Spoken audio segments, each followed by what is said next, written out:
नमस्कार आदाब, मैं शर यासिर। आप देख रहे हैं सियासत टीवी पर साउथ इंडिया एक्सप्रेस। अब देखते हैं मुख्य समाचार। तेलंगाना के मुख्यमंत्री के चंद्रशेखर राव ने 17 फरवरी को सुबह 11:30 बजे से दोपहर 12:30 बजे के बीच नवनिर्मित डॉक्टर बी.आर. अम्बेडकर तेलंगाना राज्य भवन का लोकार्पण करने का ऐलान किया है। इस उद्घाटन समारोह में तमिलनाडु के मुख्यमंत्री और डीएमके अध्यक्ष एम.के. स्टालिन, झारखंड के मुख्यमंत्री हेमंत सोरेन, बिहार के उप मुख्यमंत्री तेजस्वी यादव और बिहार के मुख्यमंत्री नीतीश कुमार की ओर से जेडीयू के राष्ट्रीय अध्यक्ष ललन सिंह और साथ ही अम्बेडकर के पौत्र प्रकाश अम्बेडकर शामिल होंगे। बाद में सिकंदराबाद के परेड ग्राउंड में एक विशाल जनसभा आयोजित की जाएगी। नए सचिवालय भवन के उद्घाटन में शामिल होने वाले सभी मेहमान जनसभा को संबोधित करेंगे। एक बयान में आज राज्य के सड़क और भवन मंत्री वेमुला प्रकाश रेड्डी ने सूचित किया है।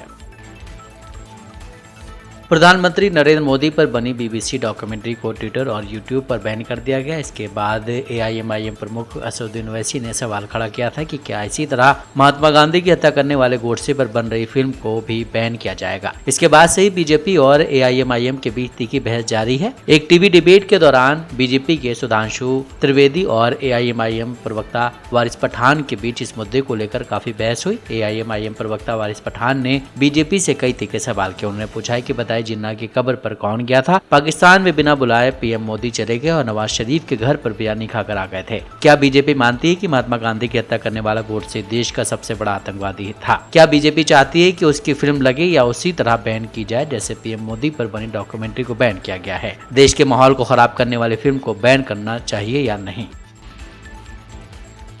अखिल भारतीय कांग्रेस कमेटी कार्यक्रम के क्रियान्वयन समिति के अध्यक्ष अतेली महेश्वर रेड्डी ने घोषणा की है कि पार्टी उनके विरोध के खिलाफ एक साप्ताहिक चार्जशीट वितरित करेगी। चार्जशीट सभी 119 विधानसभा क्षेत्रों में कांग्रेस नेताओं द्वारा 60 दिनों के वॉकथॉन हाथ से हाथ जोड़ो यात्रा के दौरान बीआरएस की अगुवाई वाली राज्य सरकार और भाजपा की अगुवाई वाली केंद्र सरकार की विफलताओं के खिलाफ एक समय में एक मुद्दे को उजागर करेंगी। महेश्वर रेड्डी ने एन पद्मावती रेड्डी और पलवई श्रावंती के साथ प्रेस कॉन्फ्रेंस को संबोधित करते हुए कहा कि उनकी पार्टी का उद्देश्य बीआरएस सरकार द्वारा किए गए झूठे वादों को उजागर करना है। उन्होंने आगे कहा है कि बीआरएस सरकार के सारे अधूरे वादों को चार्जशीट बताते हुए उनके सभी घोटालों का पर्दाफाश करेंगे। निजामाबाद से भाजपा सांसद धर्मपुरी अरविंद ने राज्य में अत्यधिक बारिश की वजह से हल्दी किसानों को हुए नुकसान को कम करने के लिए पर्याप्त उपाय नहीं करने के लिए तेलंगाना की बीआरएस सरकार की आलोचना की। सरकार पर सवाल उठाते हुए अरविंद ने हल्दी किसानों की मदद के लिए प्रोत्साहन या समर्थन की मांग करते हुए केंद्र को एक पत्र लिखा है और जानना चाहा है कि क्या राज्य सरकार अगले वित्तीय वर्ष में प्रतिबंधों के प्रस्ताव भेजेगी। सांसद धर्मपुरी अरविंद ने कहा है कि मैं ये सुनिश्चित करने के लिए तैयार हूं कि केंद्र फंड जारी करे बशर्ते राज्य सरकार प्रस्ताव भेजे। कांग्रेस सांसद एन उत्तम कुमार रेड्डी ने पार्टी के सत्ता में आने पर पीएनटी विभाग की रेलवे मेल सेवा के कर्मचारियों के लिए ओल्ड पेंशन योजना की बहाली का आश्वासन दिया। सांसद ने हिमाचल प्रदेश में हाल ही में बनी कांग्रेस सरकार के कदम पर बोलते हुए कहा है कि जहां उन्होंने पहली बैठक में ओपीएस को बहाल किया है। रेड्डी ने कहा है कि उनकी पार्टी विवादास्पद सीपीएस को खत्म कर देगी और केंद्र और राज्य सरकार के लिए ओपीएस को बहाल करेगी। एक कार्यक्रम में बोलते हुए सांसद ने कहा है कि ये दुर्भाग्यपूर्ण है कि प्रधानमंत्री नरेंद्र मोदी और तेलंगाना के मुख्यमंत्री के चंद्रशेखर राव दोनों केंद्र और राज्य के कर्मचारियों की मांग को अनसुना कर रहे हैं। उन्होंने जोर देकर कहा है कि पुरानी पेंशन योजना को बहाल करें। दिल्ली एनसीआर के साथ साथ उत्तराखंड और उत्तर प्रदेश में आज भूकंप के तेज झटके महसूस किए गए। उत्तराखंड के जोशीमठ और रामनगर में भूकंप से धरती हिली तो उत्तर प्रदेश के लखनऊ में भूकंप के झटकों को महसूस किया गया है। शुरुआती जानकारी के मुताबिक भूकंप की तीव्रता 5.8 थी। भूकंप का केंद्र नेपाल में था जिसकी गहराई जमीन के 10 किलोमीटर नीचे थी। दिल्ली, यूपी, मध्य प्रदेश, हरियाणा, चंडीगढ़, उत्तराखंड समेत कई राज्यों में भूकंप के झटके महसूस किए गए। बिहार से हिमाचल तक धरती कांप उठी है।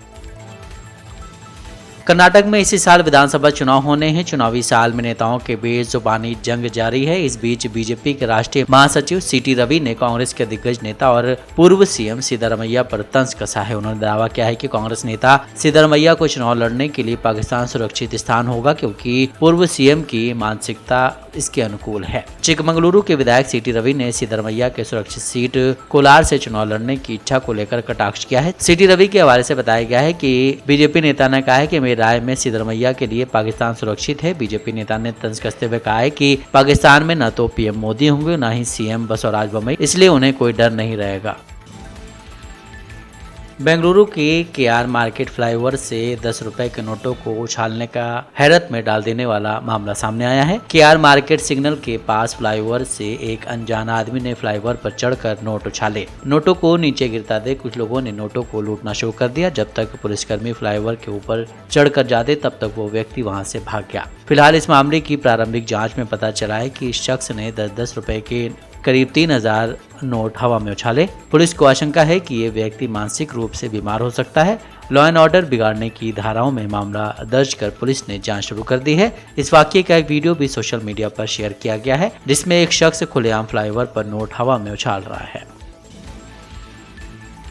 कोरोना वायरस के प्रकोप से उभरते केरल में अब एक और वायरस फैलने लगा है। यहाँ ककनाड के एक प्राइवेट स्कूल के छात्रों की तबीयत बिगड़ी तो जांच करने पर सामने आया है कि वो एक वायरस से संक्रमित हैं। डिस्ट्रिक्ट मेडिकल ऑफिसर के मुताबिक बच्चों में नोरो वायरस की पुष्टि हुई है। ककनाड डीएमओ ने बताया कि एक प्राइवेट स्कूल में प्राथमिक कक्षा के बच्चों में उल्टी और दस्त जैसे लक्षण दिखने के बाद इस बीमारी की पुष्टि हुई थी। उन्होंने बताया कि कक्षा 1 और कक्षा 2 के 62 विद्यार्थियों व कुछ अभिभावकों में संक्रमण के लक्षण पाए जाने पर सैंपल टेस्ट पब्लिक लैब भेजे गए थे। जिला चिकित्सा अधिकारी द्वारा जारी एक बयान के मुताबिक 2 सैंपल के टेस्ट पॉजिटिव आए हैं। वहीं 3 बच्चों का इलाज चल रहा है।